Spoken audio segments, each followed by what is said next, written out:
Dia 15, depois do dia 15, separamos. O colono de um lado, o angolano de um lado. A partir do dia 15, já não havia entendimento. Isso que aconteceu. Tanto se o colono ver um angolano, é matado. E se o angolano ver um colono, também é matado, porque já estávamos a separar. Nós nas matas e o colono nas cidades. Agora é se enfrentar. Nasce a desconfiança, que é aquilo que a UPA se propôs inteligentemente, foi criar um clima de incerteza e de insegurança, de desconfiança mútua. Via-se um negro, é terrorista. O negro vê um branco.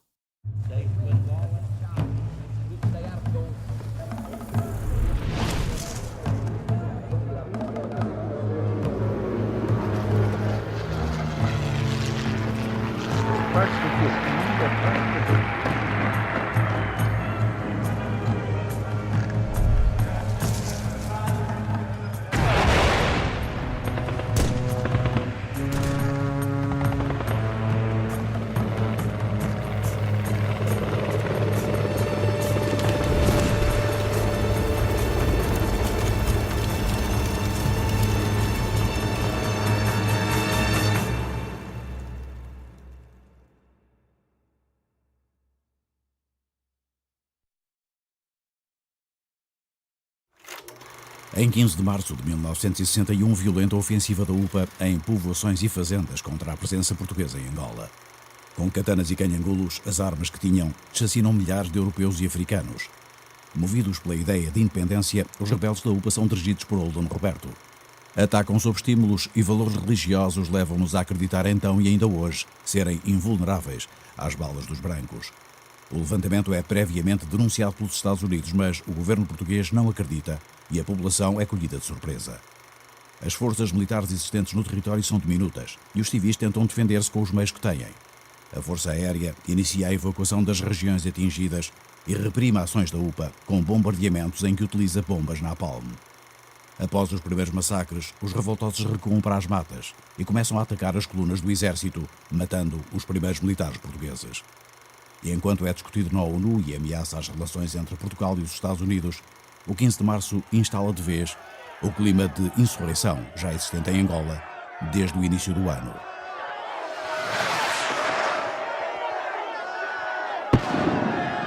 Viva Angola! Viva Angola! Viva Angola!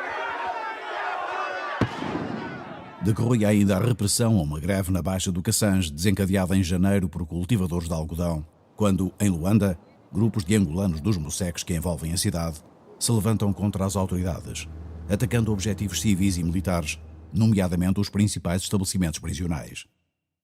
Sendo um grito de revolta contra a dominação portuguesa, a ação pretendia libertar presos políticos que, constava, poderiam ser mortos ou transferidos para o Tarrafal em Cabo Verde. Era sábado, dia 4 de fevereiro de 1961. Atenção, Humberto. Recebemos em Lisboa um comunicado distribuído pelo SNI em que nos dizem que houve movimentos de pura traição, não se podem considerar de rebelião, de grupos armados que assaltaram a casa de reclusão militar, o quartel da Companhia Móvel da Polícia de Segurança Pública e as cadeias civis de Luanda. As baixas que há a lamentar não são muitas. Ponho mesmo que a parte das forças de polícia não chegam sequer a uma dezena. A coisa foi relativamente pequena e localizada em 2 ou 3 pontos da cidade a fazer a sua vida normal. Em Portugal, os ouvintes não podiam imaginar o significado deste facto que a rádio desvaloriza e que se junta a outro acontecimento singular que já vinha abalando a tranquilidade letárgica do país. O Santa Maria, o magnífico paquete português, o orgulho da Marinha Mercante Nacional, foi assaltado por um grupo de aventureiros capitaneados por Henrique Galvão. Tomado por um grupo da oposição, o navio Santa Maria passara a navegar sob o nome de Santa Liberdade. O assalto ocorrera em 22 de janeiro e desde então o caso era seguido por todo o mundo com uma curiosidade corrosiva para o governo português. The Portuguese cruise ship Santa Maria, one of the most luxurious liners afloat, is the center of a drama on the high seas of the Caribbean. O desvio do Santa Maria trazia ao país uma animação política que os portugueses nunca tinham experimentado e que se estendia a Angola. Era propósito de Henrique Galvão conduzir o navio para Luanda e aí desafiar a ditadura, agitando a ideia de um movimento contra a soberania portuguesa no território. Silva Tavares, o governador, considera mesmo que o 4 de fevereiro é apenas uma parte da Operação Dulcineia, conduzida por Galvão. Era preciso dar a impressão de que o ato dos revolucionários da Ibéria, como a si próprios se chamam os criminosos assaltantes do Santa Maria, tinha eco em qualquer parcela do território português. Atacaram sobretudo a casa de reclusão. Vinham a saber depois, por intermédio de pessoas que eu conheço lá em Angola, que o Galvão deu ordens a pessoas suas conhecidas em Angola para prepararem-se para um levantamento não sei em que ponto, mas em Angola. Apareceu um senhor em Kinshasa, que se dizia da oposição, chamado Gilles Clemente. Esse senhor diz que ele era socialista e que gostaria de fazer um movimento aqui, espetacular, na chegada do barco Santa Maria. E ele nos pediu 500 homens. Reuni o Conselho de Defesa Provincial e os militares disseram assim, que não tinham nem aviação, nem marinha de guerra, capazes de garantir que ele era, o navio, dada a velocidade do navio, era detectado a tempo de eles poderem preparar-se. É isso que me dizer para Lisboa. Preciso de 500 homens porque vai haver um assalto em Luanda. E nós pensávamos que o cônego Manuel estava em perigo naquela altura, porque precisamente havia contactos para a gente poder criar um evento aqui para chamar a atenção do mundial sobre essa questão da transferência dos prisioneiros para Cabo Verde, do Esteiro. Então, nós, quando ouvimos isto, este deve ser um agente da PIDE. Então, tentamos alertar o cônego para dizer que parasse o movimento. O D. Roberto teve o cuidado de não dizer ao cônego para não avançar. Não é? Emitiu um parecer. Não é? Ele tinha informações que, primeiro, que os portugueses já estavam ao corrente da operação, não é?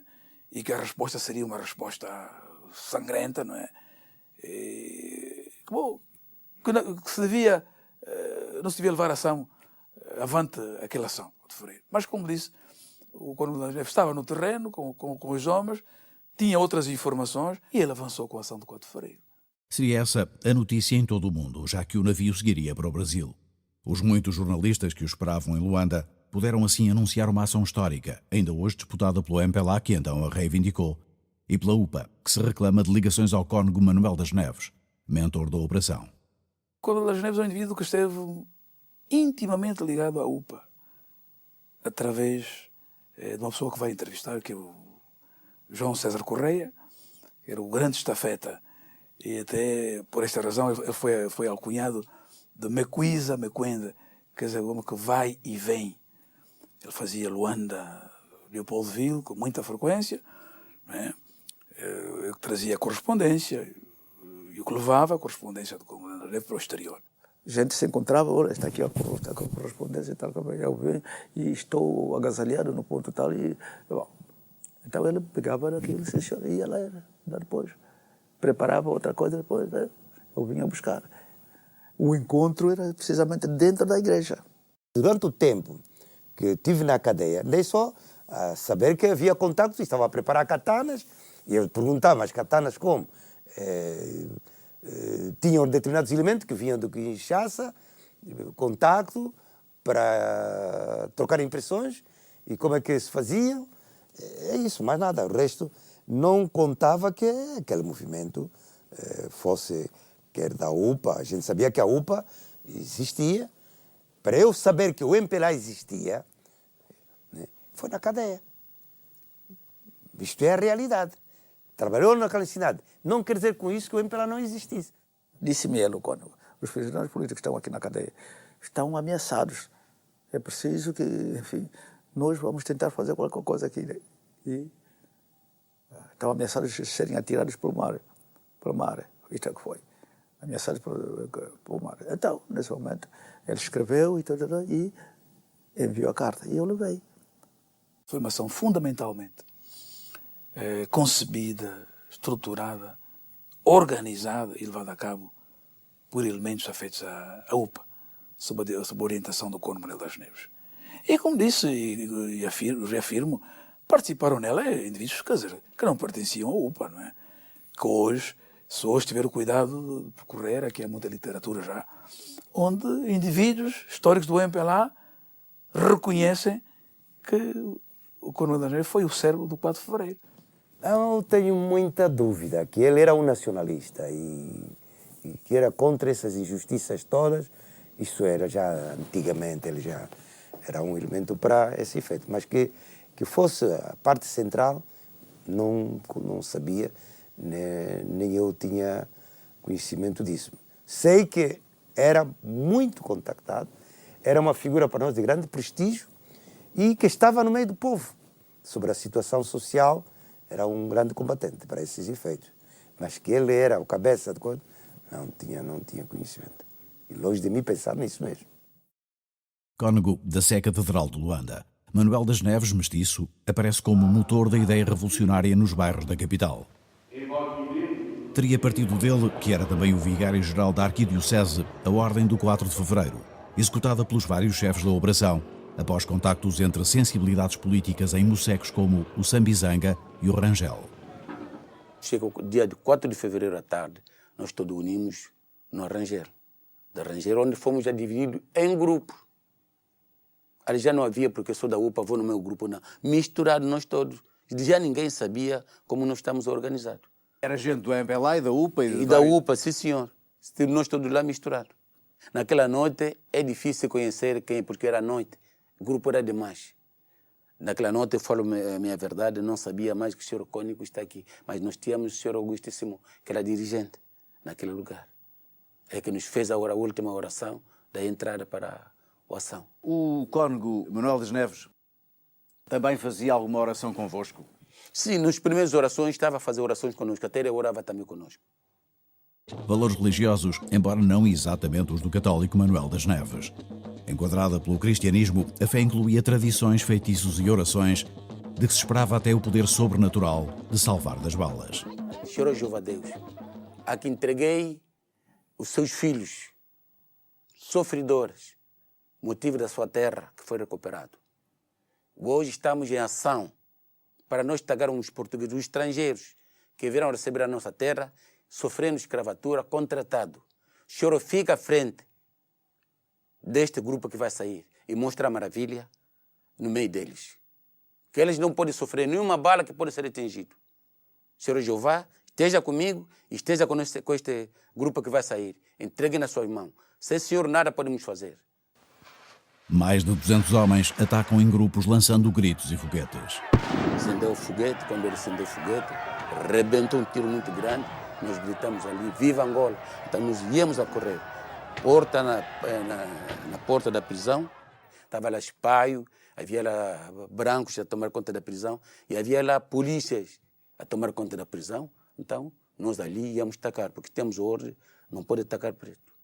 Negro não pode atacar, porque é que estão a pedir a paz. Então nós íamos, havia lá, quando eles vinham, já não tinha tempo de fugir, essa maravilha de Deus, nós íamos com a katana a cortejar. O 4 de fevereiro falhou o objetivo imediato. Muitos revoltosos foram presos, nomeadamente os chefes, e entre eles Manuel das Neves, depois deportado para Portugal. As baixas foram também elevadas. Os grupos atacantes terão sofrido bastantes feridos e cerca de 4 a 5 dezenas de mortos. Do lado das forças de segurança envolvidas, vários foram os hospitalizados e morreram 7 agentes da PSP e um soldado.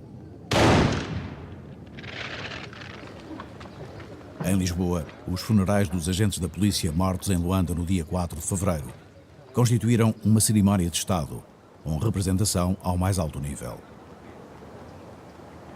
A informação e os meios oficiais atribuíam a autoria da revolta a indivíduos armados estrangeiros que designavam por malfeitores ou bandoleiros. A homenagem aos mortos serve de mobilização contra acontecimentos cujos contornos políticos e verdadeiro significado não são explicados aos portugueses. A primeira manifestação de um grupo de facínoras que, a soldo do estrangeiro, movido por criminosos intuitos, lançava à desordem o luto e a desolação no seio da pacífica e unida comunidade portuguesa. A este premeditado ato de banditismo respondeu a população de Luanda com a maior, a mais significativa manifestação de solidariedade. Em Luanda, o desfile a caminho do cemitério de Santana marca não só o pesar pelos mortos da véspera, mas também o sinal dos tempos que vão seguir-se. Eu fui a esse funeral e eu ia por caminho e vi, estava ali numa serração e estavam lá uns pretos a rir. E eu disse, vocês, pensei para mim mesmo, vocês estão a rir, mas algum destes brancos vê vocês a rir, vocês arriscam-se.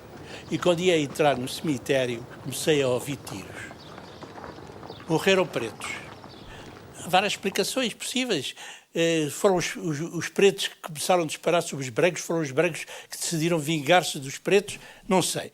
Nesse trajeto do funeral, os ânimos estão excitados, estão um bocado quentes. Há uns pretos lá de umas serrações que naturalmente vieram também espreitar. Então, claro, houve ali um excitamento dos brancos, houve uns exageros que cada preto que viu era um terrorista, era um inimigo. Porque ainda houve um tiroteio no próprio cemitério. Né? Certos núcleos nacionalistas que estavam ali assim agrupados. Depois houve uma ação brutal, quer dizer, já não se viveu, quer dizer, em paz em Luanda. A partir do dia 5, 6, 7, foi por aí adiante, o angolano era caçado como um rato. Depois do 4 de fevereiro havia... Muita gente pensava que Luanda estava ao alcance de um ataque de Buseca, não é? Porque talvez de Buseca veio o 4 de fevereiro. E depois passaram a ser os pretos que estavam com medo dos brancos, que estavam todos armados e que eram capazes de disparar e matar. O 4 de fevereiro foi sangue sobre o tapete. Era mortandade por todo lado. O povo realmente não podia dizer uma só palavra. A palavra UPA, que antigamente se pronunciava UPA nené, desapareceu. Porque todo aquele que falasse era... Uma das coisas típicas era dizer que determinado negro, quando foi por isso simplesmente incitado a identificar-se ou quando lhe bateram à porta de casa, gritava upa, upa, Lumumba. Isto era tudo inverosímil, não é? Mas diziam sempre, upa, upa, Lumumba. Que era uma expressão corrente que aparecia nos relatórios da polícia, para justificar que o indivíduo tivesse levado com um balásio, ou que a palhota lhe fosse incendiada, ou coisa assim. Os indivíduos, quer dizer, o vídeo ia assim a passar, em plena rua, era preso, mandavam subir-se, né? Ver se tinha um calção preto. E que os homens que atuaram no dia 4 de fevereiro tinham calções pretos. Se tivesse a ter um calção preto, era logo preso, e se não abatido mesmo ali. Começaram a atirar sobre pretos na rua. Quando encontra 2 pessoas em pé a conversar, dá-me que então são esses, são presos e levados na prisão morto. Ainda é o xistiço. Encontra 3 pessoas a conversar, o carro militar das polícias a vir, param logo, pronto, são cercados, presos. Então vocês estão a conversar da ação que correu, querem preparar a ação para atacar os brancos outra vez.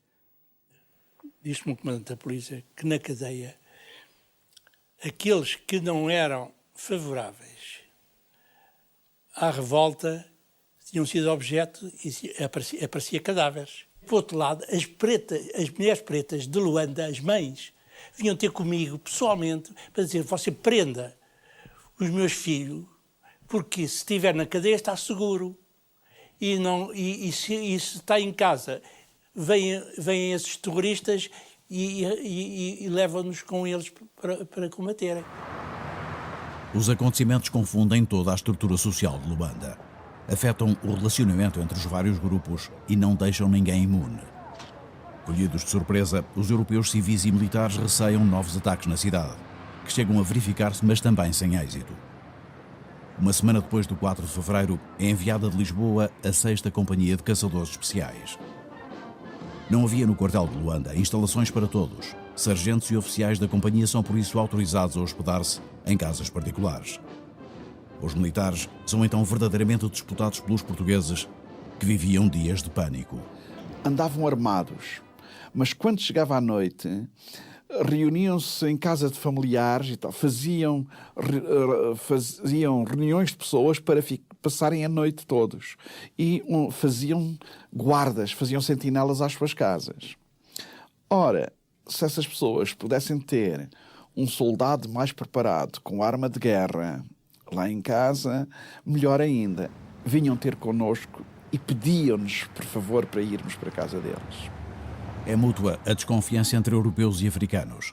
Enquanto defendem as suas casas, milícias de brancos atacam os moceques. E as forças de segurança não parecem à altura das circunstâncias. Uns dias depois, eu vi o moceque arder. E telefonei para o comandante da polícia e disse-lhe que o moceque está a arder, é preciso, o que é que se passa? Ele respondeu-me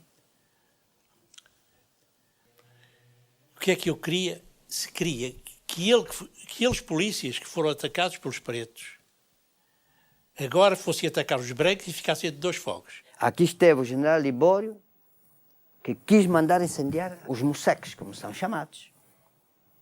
Outros se lhe opuseram. E Portugal não concordou. E o general Monteiro Libório, de facto, queria, pura e simplesmente, fazer uma ação de represálias sobre os moceques. Quer dizer, para mostrar poder, e o Álvaro Cid Tavares opôs-se determinantemente e com algum êxito a essa vontade carnificina que o general pretendia originar, como represália. O governador chega a ameaçar com medidas repressivas alguns setores da população civil branca, empenhados em fazer justiça pelos seus meios. Os portugueses entraram já nos bairros. Entraram nos bairros, porque os bairros havia escrito MPLA, havia bairros escrito UPA, iam nos bairros com alguns dirigentes, com algumas pessoas que chamavam o nome de bufo, a mostrar as casas das pessoas. Uma reação brutal, houve uma chacina generalizada em todos os mocegos. E aí, vou lhe falar depois da animosidade das populações que se agudizou contra a população branca, é que a maior parte dos comerciantes, dos portugueses, faziam parte de grupos, quer dizer, que já era o princípio das milícias, não é? Que levaram a cabo ações de represália em todos os moceques. Os comerciantes de determinados bairros, como por exemplo comerciantes de Rangel, organizavam-se à noite e iam ao bairro como por exemplo de Sambizanga, a partir das 2 da manhã, fazer ruas, tirar as pessoas que estavam a dormir. E eram mortos, outros eram presos. E vice-versa, os de Sambizanga iam para o Rangelo, iam para outro bairro. É assim.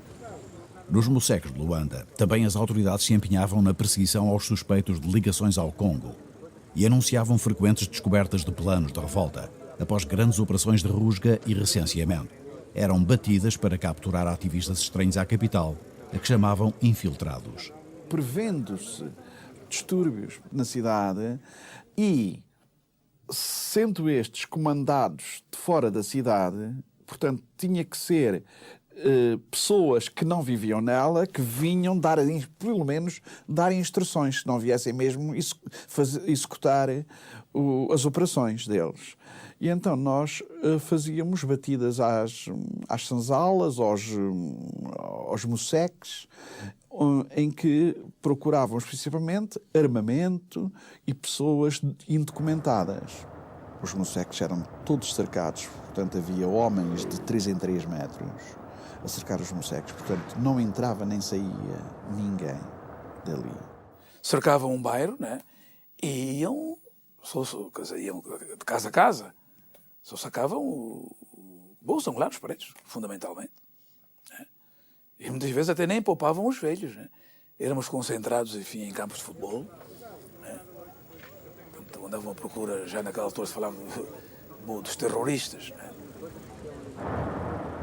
As rusgas começavam de madrugada e mobilizavam 400 a 500 homens.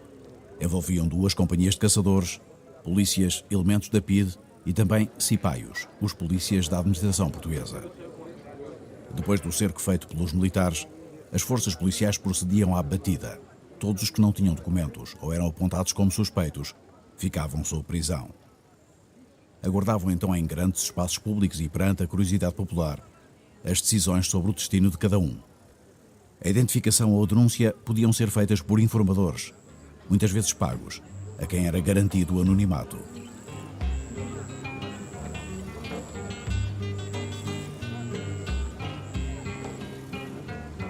Eu tenho ideia, sobretudo, da concentração de massas de pessoas, não é verdade, para serem controlados, mas de um género incrível. Aquilo parecia, sei lá, o negócio dos escravos, não é verdade? Escolhia-se as pessoas, mandava-se-lhes abrir a boca, tiravam as calças, punham os indivíduos nus, não é verdade? Eu via esse tipo de coisas a passar. Nós éramos, enfim, miúdos, né? Miúdos, como quem diz, né? E assistíamos a tudo isso. Nós ficávamos atrás, para, no caso de haver qualquer problema. Nós tínhamos armamento, se houvesse realmente qualquer ataque, se houvesse indivíduos organizados, nunca houve. Mas havia muitos detidos, havia caminhonetes e caminhonetes de detidos naquela altura. Muitos que foram presos, tirados das cadeias ou levados às suas casas à noite e enterrados aí assim fora de Luanda, uns 20 e tal quilómetros, cavavam buracos, eram tirados aí assim, depois passava o trator por cima deles, enterraram. Havia essas valas comuns, nos anos 61. Meu pai foi preso dia 3 de março de 61 e foi tirado uma noite viva. Dizem que foi tirado no mar. Ele mais os outros. Luanda, a terceira cidade portuguesa. São Paulo da Assunção de Luanda. Ressalta como primeira e significativa nota de afeição o cunho retintamente europeu da cidade. De uma cidade que cresce, se embeleza e se renova de uma maneira prodigiosa. A caminho dos 300 mil habitantes, cerca de 1/3 dos quais europeus, trânsito intenso, grandes edifícios de cidade desenvolvida, bastante mais do que muitas capitais africanas, Luanda era afinal uma realidade social bem mais complexa do que aquela que o retrato oficial mostrava. Toda esta juventude bem cedo tem a consciência de que os portugueses que vivem aqui, iguais em direitos e consideração, sem exceção de cores, são simplesmente portugueses. E esse é bem um título de orgulho, não só para os angolanos, como para os transmontanos, algarvios, timorenses ou goeças.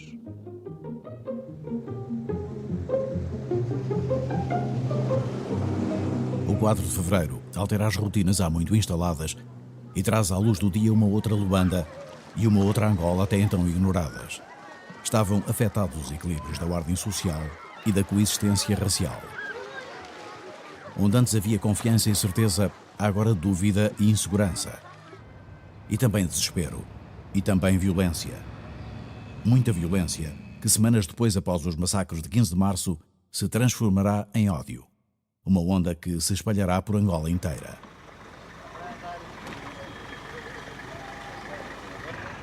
Todo o norte está a ferro e fogo. Da zona do café, de onde viera a riqueza com que se construíra a Luanda moderna, chegam agora notícias de mortes e feridos, presos, desaparecidos.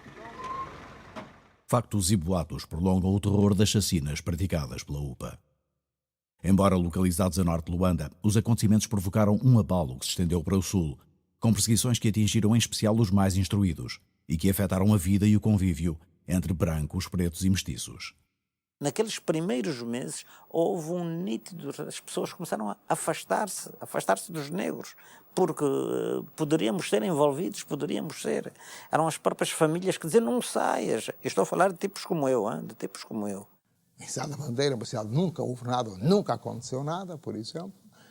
Fizeram-se rondas, faziam-se rondas à noite, os brancos controlavam para ver se não havia. Ai, de um preto aparecer à noite no meio da rua, um desgraçado qualquer criado que se atrasasse para ir lá para a senzala, era apanhado e o homem tinha mesmo que se explicar muito bem e podia até ser maltratado. Havia rusgas todas as noites, indivíduos que se incorporaram nas milícias, e o facto mais doloroso para mim é ver indivíduos que jogaram a bola connosco, indivíduos que eram, alguns da minha idade, 17, 18 anos, incorporarem-se voluntariamente e assistirem pávidos e serenos à morte de colegas nossos. No IGE, as pessoas que lá estiveram conhecem bem estes pormenores, até alguns que custam muito a contar, que é haver dias específicos de perseguição a determinado tipo de profissões. Por exemplo, havia alguém que tinha ouvido dizer que o criado da dona não sei quê dizia que esta noite é que vamos fazer aos patrões não sei quê. E então, nesse dia, os criados eram pura e simplesmente linchados. Então, era o dia do criado. Depois era o dia do contínuo, porque se tinha também tinha ouvido alguém dizer que o contínuo de não sei de onde, da Câmara, tinha estado com o contínuo da Fazenda. Estabeleceu-se a psicose. Eles vêm aí, cuidado, diz que eles que estão em tal sítio. Claro, nunca estiveram em tal sítio. Fizeram-se barbaridades nas cidades e no mato. É quando meu pai também cai nas malhas da PDDGS, abril 61, acusado de ser colaborador do Lumumba, do Ambo, onde o pai encontrava-se detido. Fui até lá, encontrei o meu pai, desfigurado, por causa das torturas de que foi vítima. Era um grupo composto por 60 e tal funcionários, assimilados, sobras, professores, catequistas, diáconos. Eu falo concretamente, por exemplo, na missão do Sende, que fica a 100 e tal quilómetros da Bandeira, que havia lá uns padres holandeses. A população da cidade, da vila, agarrou nos padres e levou-os à pia da Bandeira. Esses padres acabaram por ser expulsos para a Europa porque encontraram que tinham armas, portanto, armas para os terroristas. Eram as armas, coitados, de irem à caça para se alimentarem. Houve espetáculos incríveis de matanças num sítio onde as pessoas transformaram aquilo em autênticos circos romanos, pessoas penduradas de cabeça para baixo, quer dizer, e à mocada a acabarem com eles. Houve indivíduos que foram enforcados, só pelo simples facto de um eletricista queria ter a certeza que, de facto, o indivíduo que está a ser enforcado no ato final que ejacula. No que diz respeito ao Congo, a situação era de tal maneira dramática e a violência desenfreada e sem lei chegou a extremos tais que a polícia política chegou lá e pôs um pouco de termo a isto tudo. Eu nunca dei ordem e por acaso impedi absolutamente qualquer violência sobre pretos. E é por isso que, de facto, aquilo não se generalizou. Mas que havia um ambiente terrível, havia. Mergulhada em violência, Angola desesperava por forças militares que Lisboa tardava a enviar, apesar dos insistentes pedidos. A verdade é que os altos comandos das Forças Armadas estavam divididos quanto à forma de encarar a presença portuguesa em Angola, problema que se agravou com o início do conflito. A maioria dos chefes militares parecia apoiar o ministro da Defesa, Botelho Muniz, que discordava da política ultramarina e do envio maciço de tropas. Primeiro tentou influenciar Salazar e depois pensou derrubá-lo. Eu estava numa unidade, fui contactado, como a maior parte dos oficiais, e o contacto que era feito era uma rede, que vinha exatamente, era uma rede de apoio em relação ao general Botelho Muniz. A mensagem é: isto tem que mudar. Não é possível continuar com uma guerra de ultramar deste género. Portanto, há que abrir politicamente, há que dar apoio aos chefes, para ver se os chefes conseguem convencer os políticos a mudar. Portugal, no conturbado momento político internacional que a todos enche de apreensões, está, no entanto, em condições de vencer muitas das suas dificuldades, se não todas, com a ajuda da sua fé cristã e de uma inquebrantável determinação de unidade nacional que, sem ressentimentos ou agravos, passados ou presentes, deve reunir todos os portugueses por amor da pátria e da civilização ocidental ameaçada. Meses antes da crise, o discurso de Botelho Muniz, oficial com formação NATO, não mostrava o homem sensível à orientação descolonizadora dos Estados Unidos e que tinha até contactos com Charles Elbrick, o embaixador americano que, entretanto, informava Salazar de que Kennedy reprovava a sua política ultramarina. O embaixador Elbrick chega ao Salazar, aos cumprimentos iniciais, para eu diz: eu trago uma mensagem do presidente dos Estados da América, do presidente Kennedy. Me leu a mensagem. O Chantac traduziu, dizia muita coisa e tal, mas no fim acabava assim. Portanto, Portugal terá que já conceder a autodeterminação à Angola, se não mesmo a independência. Era o fim da mensagem. Bom, segundo me contou o Teodoro Chantac. A Abrilada começaria com um relatório apresentado no Conselho Superior Militar por Albuquerque de Freitas, chefe do Estado-Maior da Força Aérea. Apoiado pelos militares presentes, o relatório fazia críticas ao governo e não apenas à política colonial. Os americanos tiveram conhecimento desse relatório, e então foi que o embaixador da América, por ordem do então presidente americano, nos veio propor para nós realmente modificarmos as nossas ideias relativamente à questão ultramarina, que eles nos apoiariam não só materialmente, como sobretudo nas Nações Unidas, permitindo que a descolonização se pudesse fazer pacatamente, que a consulta às populações ultramarinas se pudesse fazer pacatamente, dando-nos um prazo mínimo de 12 anos. Salazar conclui que está em marcha uma conspiração envolvendo os Estados Unidos, seu aliado, e Botelho Muniz, seu ministro e general com o poder das armas. O que eu digo é que ele, general português, tomou em conta a situação mundial na qual se inscreve os Estados Unidos para tomar uma atitude que lhe pareceu que era a mais indicada para o Estado português. Havia na Embaixada da América um adido naval que eu conheci muito bem e vinha a conhecer mais tarde nos petróleos, que se chamava Fitzpatrick, que era o adido naval à Embaixada da América, e que era o agente da CIA em Lisboa nessa altura. É o chefe da CIA, ou o chefe, enfim, era um homem importante da CIA. E esse homem é que se entendia-se com o Botelho Muniz. Disse-me a mim o Botelho Muniz: eu estou em contato com a CIA através do comando de Fitzpatrick. Disse-me aí mesmo. E então o comando de Fitzpatrick estava a impulsionar o Botelho Muniz para o golpe. Não só houve uma diligência diplomática diretamente no presidente Salazar, como agora havia uma coisa já militar. Portanto, os americanos realmente estiveram do começo interessados. Não conheço nenhuma posição que ele tenha tomado a respeito da estruturação de um caminho para o futuro desses territórios portugueses. E isso é, a meu ver, um vazio de projeto de intervenção, de golpe de Estado, que é muito difícil de aceitar. Para Adriano Moreira, o caminho do projeto de Botelho Muniz estava mal definido, não indo além do programa de descolonização das Nações Unidas. E como por outro lado acreditava que Salazar optaria por um processo de reformas em Angola, apoiou o contragolpe liderado por Caúlza da Riaga. Então subsecretário de Estado da Aeronáutica, Caúlza conseguiu desarticular a principal reunião conspirativa contra Salazar, denunciando a conjura ao Presidente da República, Américo Tomás. Chamei o general Araújo, Gomes de Araújo, e disse-lhe: o senhor vai ser nomeado chefe de Estado-Maior-General das Forças Armadas daqui a bocadinho. Depois propus logo a seguir isso e foi aceito. Vai ser nomeado daqui a bocadinho. E logo que seja nomeado, o que é daqui a horas, o senhor convoca todos os generais do Exército, enfim, ou quase todos, e convence-os a não ir à reunião.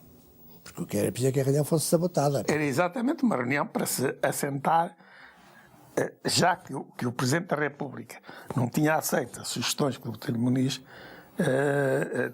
tinha preconizado, para nós, como estávamos convencidos que tínhamos todas as forças a nosso favor, exceto, nessa altura, já a aviação e a marinha, mas elas não faziam falta nenhuma, para fazermos um golpe militar e destituindo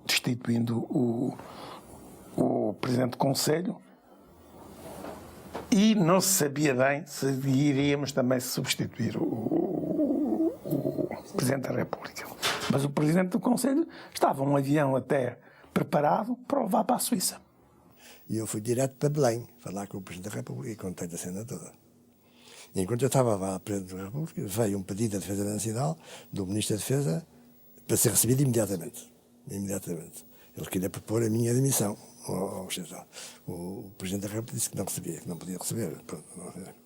E eu parti para a Aeronáutica e estabeleci um posto de comando aqui no aeroporto de Lisboa. Nessa altura já o Caúlza da Riaga tinha minado as coisas, se tinha voltado contra o Botelho Muniz, porque ele e o Botelho Muniz nunca tiveram muito boas relações, e denuncia, portanto, o que se estava a passar ao Presidente da República e ao chefe do governo e parece que o aconselha a que a melhor solução era realmente, de repente, destituir os ministros militares e substituí-los por outros que fossem da sua inteira confiança. Entretanto, aí por volta da 1h, eu convoquei também para o meu comando o Solário Alegre, sabe que o Solário Alegre era uma espécie de chefe de gabinete do Salazar. O professor Lambradas, que era íntimo de Salazar, e quem foi mais? E o general Comandante Araújo, já há pouco disse. E disse-lhes assim: meus senhores, torna-se indispensável que o Ministro da Defesa, o Ministro do Exército, o Secretário do Exército, o Chefe de Estado-Maior das Forças sejam demitidos antes das 3h da tarde, porque logo há uma reunião às 5. E se realmente eles conseguem uma reunião grande, estamos em guerra civil a seguir.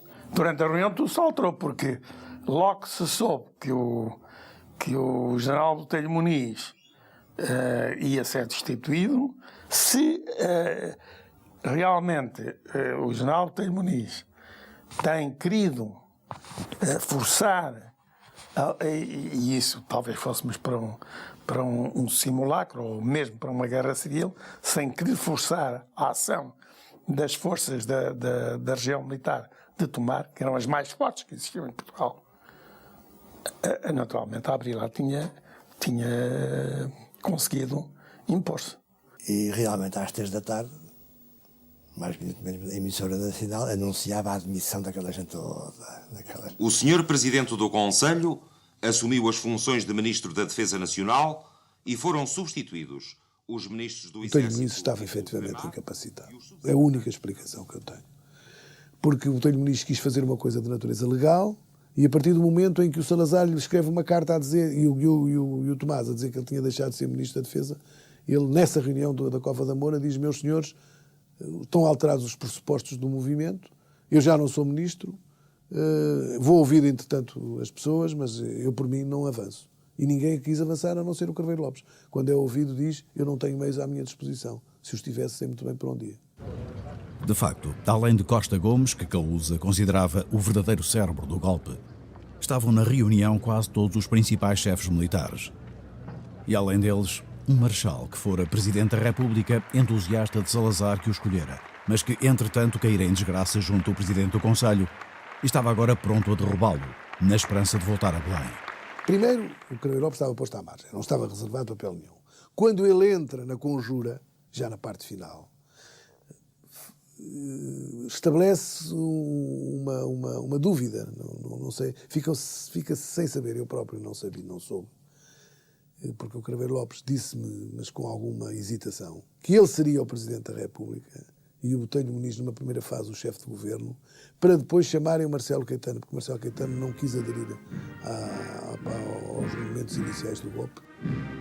Salazar derrotava uma tendência reformista do regime que vira na guerra uma oportunidade para agir. Incluía Craveiro Lopes e membros do governo como o Ministro do Exército, Almeida Fernandes, e Costa Gomes, seu subsecretário. Também apoiavam Botelho Muniz os chefes do Estado-Maior das Forças Armadas e do Exército, que estavam, aliás, de visita a Angola a quando do 15 de março.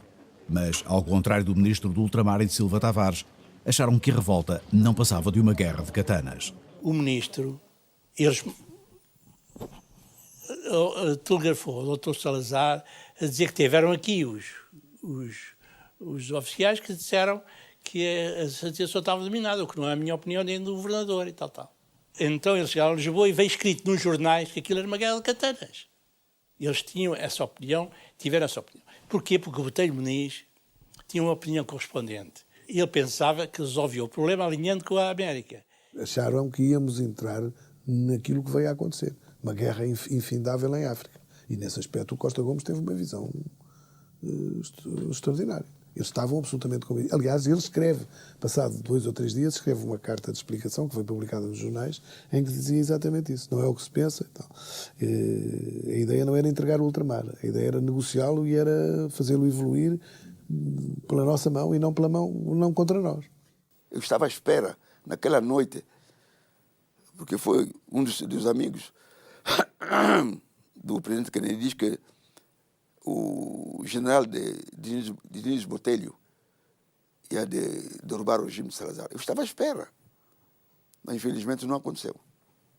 Estava informado dos contactos, as diligências que o governo americano fazia para pressionar Portugal, até ofereceram quase $1 bilhão para Portugal poder abandonar Angola. Os próprios americanos tinham avisado Portugal com mais de uma semana de antecedência de que a UPA iria atacar em Angola. Uma informação que a Alemanha terá confirmado, mas que o governo português desvalorizou. Além de discordar de Kennedy, Salazar achava que as intenções americanas não eram desinteressadas. Mas era outra a opinião dos militares liderados por Botelho Muniz, e de um apoio sem reservas a Salazar, passam para sua surpresa a conspirar contra ele. Recordo-me de ele se ter levantado, com ar enérgico, meteu as mãos nos bolsos e disse isto: nunca me senti tão perplexo na minha vida. E eu julgo que era a descoberta de que as Forças Armadas já não eram o pilar crítico do poder. Se é precisa uma explicação para o facto de assumir a pasta da Defesa Nacional, mesmo antes da remodelação do governo que se verificará a seguir, a explicação pode concretizar-se numa palavra, e essa é Angola. Andar rapidamente e em força é o objetivo que vai pôr à prova a nossa capacidade de decisão. Falhado o golpe de Estado, há agora uma política definida para um governo remodelado com Adriano Moreira na pasta do ultramar, um novo titular para o Exército, o brigadeiro Mário Silva, e o próprio Oliveira Salazar com a pasta de Botelho Muniz. Salazar podia finalmente mobilizar para Angola a máquina militar, agora que estava liberto dos embaraços internos. A expressão andar rápido e em força era também o reconhecimento do tempo perdido. Tinham passado mais de 2 meses sobre os assaltos às cadeias de Luanda e mais de 1 mês sobre os massacres que incendiavam todo o norte. Antes dos primeiros batalhões seguirá por via aérea mais uma força de paraquedistas, um contingente de 60 homens, a tropa que Causa da Riaga tinha posto de prevenção contra o golpe de Estado. Conhecia quase o pessoal todo que estava ali, não é? Os chefes de agentes e praças, e foi-se despedir de nós ao avião, ao aeroporto, à placa. E também porque nós levávamos as novas armas, levávamos as AR-10, as Armleites, não é? Que iriam fazer uma grande volta no nosso armamento. A Armleit era, digamos, o Rolls Royce das espingardas, não é? Foi uma arma que nos ajudou bastante. A arma atribuída aos paraquedistas merecia a especial atenção dos novos ministros, cuja presença no aeroporto conferia à despedida do contingente um significado simbólico. Esta era a primeira expedição militar patrocinada pelo governo remodelado. Uma força constituída por elementos que tinham recebido instrução em Espanha, mas que partem para a guerra sem nenhuma informação sobre o que vão encontrar em Angola. Nada. Quando cheguei, pensava que ia encontrar um elefante, assim, no caminho, ou um lagarto, dos grandes. Nada, não tínhamos conhecimento absolutamente nenhum. Não nos fizeram uma palestra, não disseram nada, só disseram: vocês têm aqui, pronto, o militar cumpre. E avisaram com 24 horas de antecedência. Portanto, vocês amanhã embarcam. Tudo é surpresa para os paraquedistas que aterram em Luanda perante a ansiedade da população branca. A nova vida começa pela farda, copiada dos fuzileiros americanos, e a que tem que adaptar-se, por exemplo, substituindo os capacetes de aço do equipamento de campanha, que tornam o calor insuportável. Os bolsos do camuflado também não se ajustam ao tamanho das granadas que transportam, o que chega a ser tão fatal como o próprio inimigo, num novo mundo repleto de perigos e armadilhas que desconhecem. Bem, a gente deslocava-se em viaturas, não é? Unimogos, era o que houvesse. Aquelas estradas maravilhosas, que eram aquelas picadas absurdas, em que para fazer 10 km se demorava quase um dia, não é? E de facto era uma geografia completamente diferente daquela que estávamos habituados. Era assustador pela altura do capim, não é? A gente não sabia de que lado é que poderia estar algum indivíduo. O capim ladeava por completo a picada, não é? A guerra estava nas matas e nas povoações, das quais Mocaba já se tornara o símbolo da resistência dos colonos. Os paraquedistas do grupo de Joaquim Santiago vão para a Damba e são depois chamados a defender o Bungo. A vila, que teria cerca de 100 de habitantes, ficou naquela altura reduzida a pouco mais de 30 pessoas, praticamente só os homens. Conduzidos pelo Fialho Rico, caçador que se tornara chefe das milícias, recolhem-se na igreja até à chegada dos paraquedistas. O ambiente e a lei que imperavam são ilustrados pela morte do comandante daquela força junto a uma ponte destruída pela UPA. Numa patrulha, 2 dias depois do fuzilamento de dezenas de negros, de cuja fidelidade os brancos suspeitavam, são mortos o alferes e um civil das milícias. Para se levarem os corpos para cima custou 3 horas, para andar 500 metros. Logo que se pegavam nos corpos para andar, a fuzilaria, tinha que parar, só cá defender. Logo que ele abrandava um bocadinho, andava mais 100 metros, mais 50 metros, mais 20 metros, e foi assim. Pronto. É nessa altura que toma conta do comando o Sargento Santiago. Eles foram dando os tiros e nós fomos encaminhando para a ponta. Conseguimos passar a Ponta Val com os corpos, temos nas viaturas e fomos para o Bungo. E já eram 3 da tarde. Portanto, desde as 8h30 da manhã até às 3 da tarde foi aquele bater de coração, como se costuma dizer, em que Deus nos proteja, não é? O Deus em que os dois lados acreditavam era afinal o mesmo. Os portugueses atuavam com fé religiosa e coragem física, mas também com medo, que se podia tornar cruel, e que temperavam com humor terapêutico. Enquanto se adaptavam, a UPA também evoluía usando cada vez mais armas automáticas, em parte capturadas à tropa.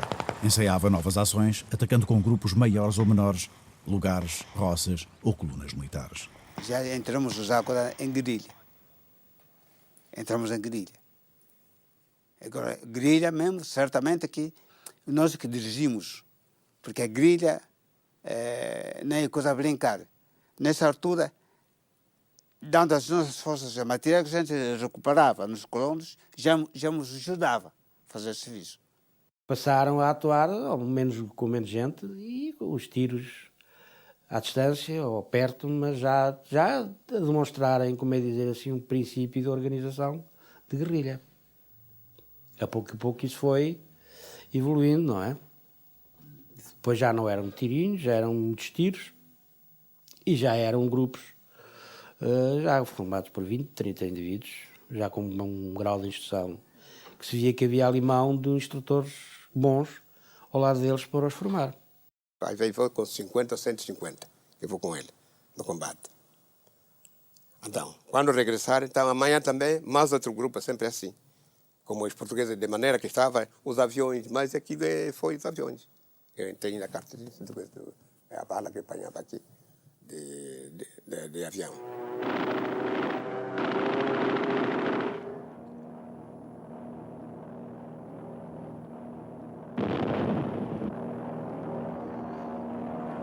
Bombardeiros PV-2, que havia na altura, a lançarem bombas em que a própria aviação nos aconselhava a não nos levantarmos devido à deslocação de ar própria que eles faziam, que eram lançadas na mata. E se visse o barulho que vinha da mata, os gritos que vinham da mata, além na altura dos bombardeamentos também, pavoroso.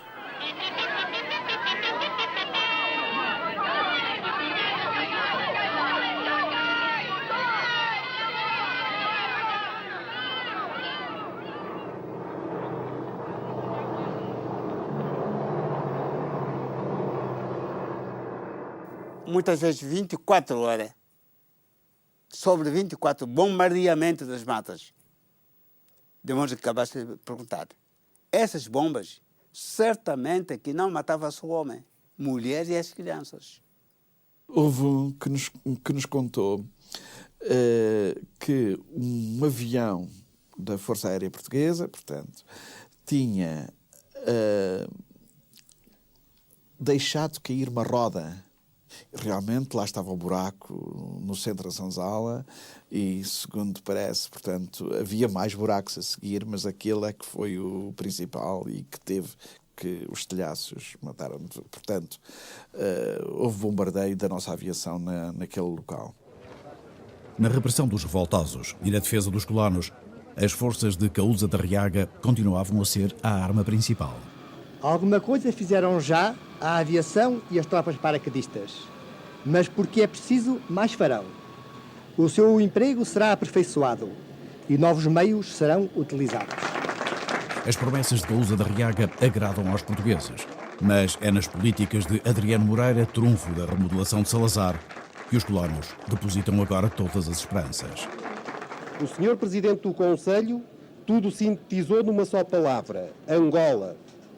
Na metrópole, mobilizam-se todos os recursos disponíveis em obediência a essa palavra de ordem.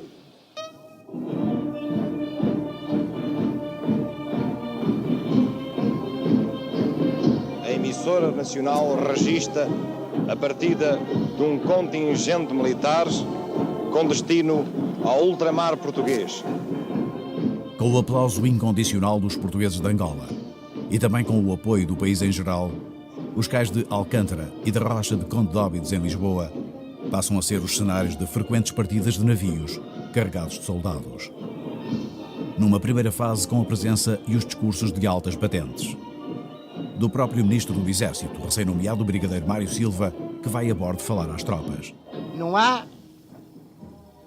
processo de que nas alforjas internacionais consigam demolir o nosso amor à nossa terra, o nosso amor à terra portuguesa, não é de agora. E é essa certeza que nos dá o mantermos no ultramar perpetuamente.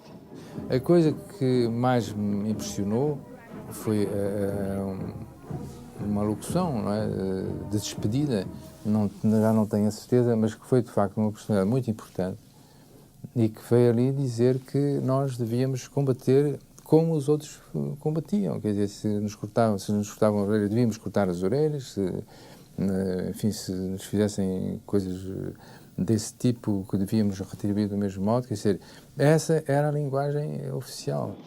Mário de Pádua segue como alferes miliciano médico no primeiro contingente que parte para Angola, no dia 21 de abril.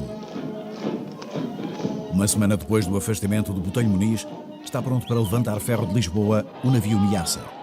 Leva a bordo 1.800 homens dos batalhões de caçadores 88 e 92 e 4 companhias de artilharia. Partem finalmente de Lisboa as forças com que o comando da região militar de Angola vai iniciar a recuperação de um vasto território, onde a UPA tinha substituído pelos seus símbolos as bandeiras nacionais portuguesas.